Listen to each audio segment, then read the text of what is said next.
Welcome back to Politics Tonight, everyone. Thank you so much for staying with us. Tonight, we continue a post-mortem of a Edo governorship election, and my guest tonight is Ighodalo, PDP governorship candidate in the 2024 Edo governorship election. Mr. Ighodalo, thank you so much for staying with us on the program. Can you hear me now, sir? Thank you. I can hear you loud and clear. All right. Okay. So my first question to you before we lost signal was that you believed that you won that election, and your party, the PDP, is on the same page with you. But as a lawyer, I want to believe that this is far from the emotional gimmicks typical of every Nigerian politician who has just lost an election. And I expect that you should be speaking with fact. So what evidences do you have? Kindly hold on, Mr. Ighodalo. So what evidences do you have to back up your claims? Okay, thank you very much. We won the elections without a doubt, and I'm not a typical politician that cries wolf when there's no wolf. We've filed our petition, and at the tribunal, we'll tender our evidence and our proof. But it's clear beyond doubt, 98% of those results have been uploaded, and we also have the outcome of the uploading of 98% of the results. So at the tribunal, we will tender our evidence.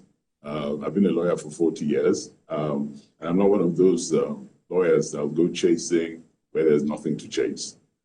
If we felt that we didn't win the election fair and square, we'd be the first to admit that, or I'd be the first to admit that anyway, and we'd move on. I'm not one of those guys that don't have a second address, you know. I came into this to work for my people, for the benefit of my people, and I'd give my people a choice. If they didn't think they wanted me, then fair and square.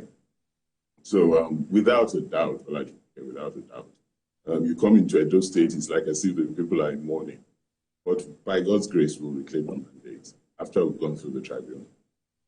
All right. You know, you've made a serious allegation against the Nigeria Police Force and the electoral umpire.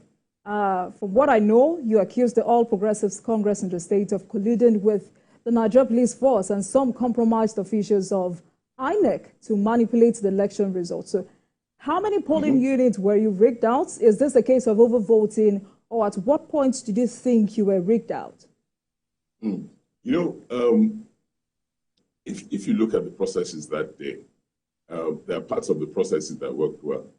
So primarily, mainly at the polling unit level, things seem to work well.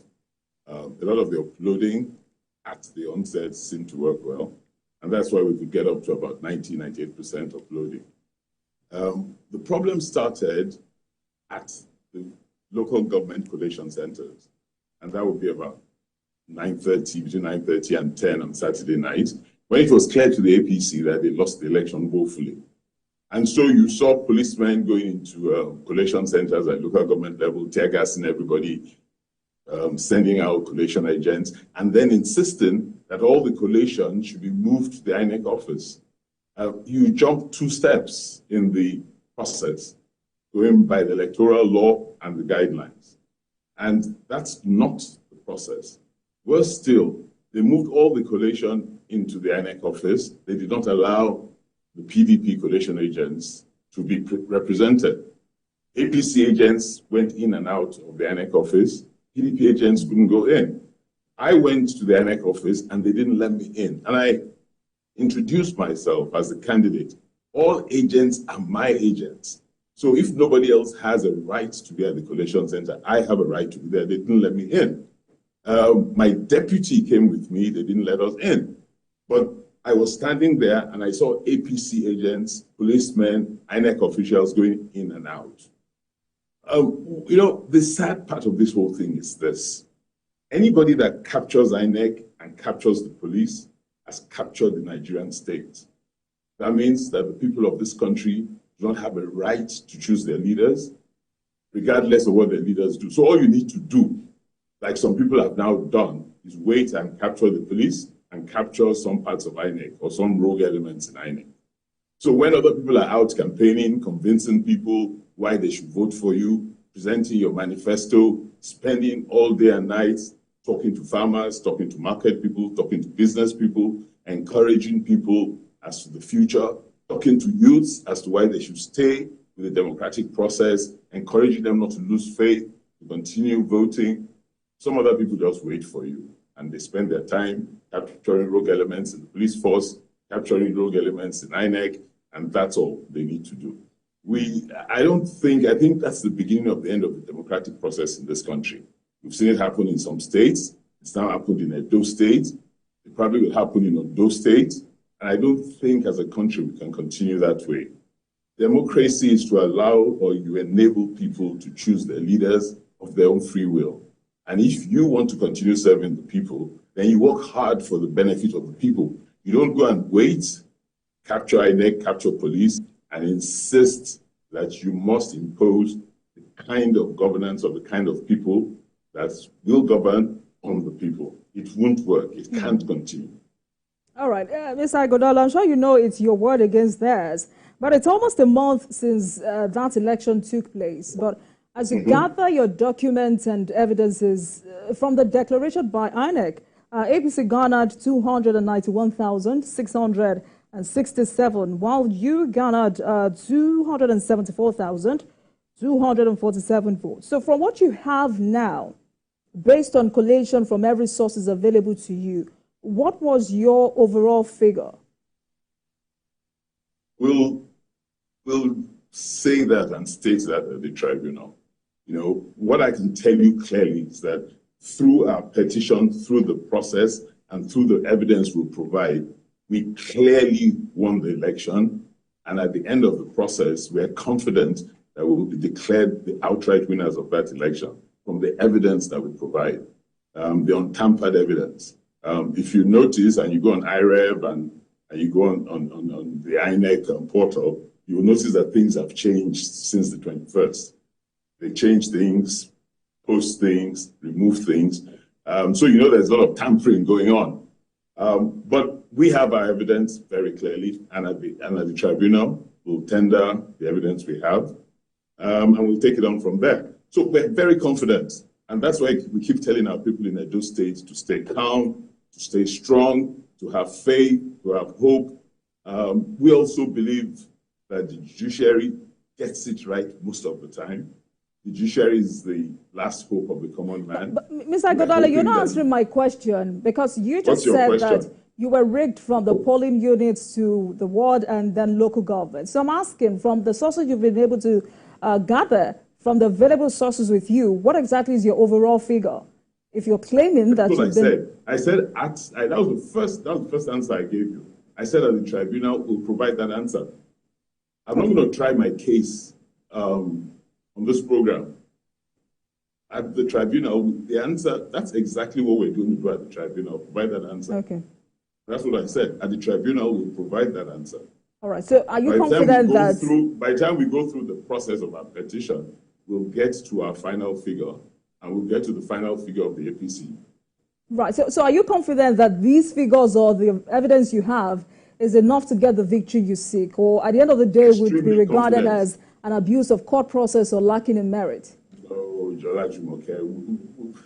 I said I've been a lawyer for 40 years. Okay. You know, we won't just come to court for the fun of going to court. And we've said it from day one. We said it from the 21st, on the 22nd. We've said it every day, that we can see clearly. The whole world can see clearly, and the whole world could see clearly the outcome of that election. But we need to go past that. We need to convince the tribunal, and then we'll probably go on appeal. If the other side go on appeal, and they probably will, we'll convince the appellate courts. You know, we have clear evidence, and we're very confident. And we keep telling our people that we're very confident. And I am very confident. The party is very confident. Our lawyers are very confident. All right. And when the petition becomes public, I hope you take a copy of our petition and go through it. And I'm sure when you've gone through it, you also will become very confident. All right, then. You know, it's fair for you to say you've been rigged, but your attack on the institutions of the Nigerian state have been described by many as a carryover of your pre-election strategy of using propaganda to attempt to intimidate state institutions and pull a wool over the faces of the electorate. And many say they expected better from you, Mr. Ighodalo. So have you had a second thought about that? I think that's a thorough and total APC propaganda campaign, negative propaganda. If you look through the campaign process, I've always stayed on the issues. I've stayed on the points. I haven't worked on propaganda. If you see the captains of propaganda, the captains of negative propaganda, it's been the APC. I haven't done anything that suggested that I was focusing and relying on propaganda. Throughout this, we've stayed on the issues, we've argued the issues, we've talked about what we're going to do for the people, how we will do what we're going to do for the people, and how we can do what we're going to do for the people. So those people who say that are actually agents of the APC and APC folks, and that's because they have nothing to offer the people of Edo State. So they've relied on propaganda, they've stayed on propaganda, they've relied on lies, and they've stayed with the lies, and the people know the difference between propaganda and the lies. That's why the people came out massively to vote for us, regardless the intimidation, regardless the victimization, regardless the militarization of Edo State during the election process, and then regardless even the elements it was raining throughout the day. But people came out in their numbers to vote for us. So we're very confident. That's why I keep telling the people that they should not lose hope. They should stay confident, they should stay calm, and they should just stay focused. But what you politicians say is that there is no perfect election anywhere. And some CSOs have given INEC a pass mark. Yes, I mean, delays here and there, few logistics issue or logistical issue. I'm not sure which CSOs you're talking about. But we must agree that... Kindly hold on, Mr. Ighodalo. Kindly hold on. Let me pull this question over to you. I don't know which of the CSOs gave INEC a pass mark. So some CSOs have given INEC a pass mark. But we must agree that there were some improvements. For instance, INEC promised to upload results of the elections on IREF, which the commission fulfilled, because as at 9 p.m., the result from the portal indicated that about 4,259 results out of 4,500 have been uploaded on the IREF. If you had seen those many results, you would have known you won. So, you're playing with words. Maybe some things worked well, but the end result is what we're talking about, and the effect of the end result. What we've seen is state capture of some rogue elements in INEC and some rogue elements in the police force. A combination of those rogue elements in both institutions. And I didn't condemn the whole institution or the whole of those institutions. I condemned the rogue elements within those institutions that combined with the APC to rig the elections. Even the APC situation room, as at 9 p.m., was showing us as having won the election. So, that's why I said, let's go to court. We'll go to the tribunal, and I hope you attend the tribunal. And at the tribunal, we'll tender all the evidence we have. Our reporters are everywhere.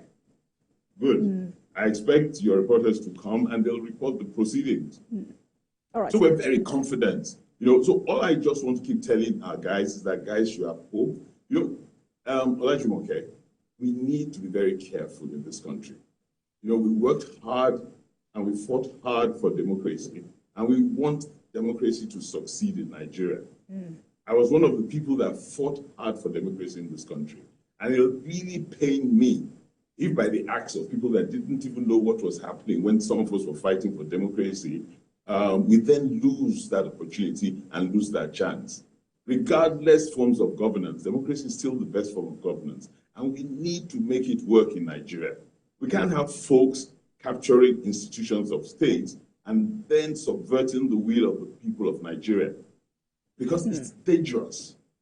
And at the end of the day, the repercussions may be things we really can't live with. So that's what's worrying me about all of this. That's what's concerning me. I hear you, Mr. Ighodalo, but let's take a break. And when we come back from that break, we will continue this conversation. Please stay with us.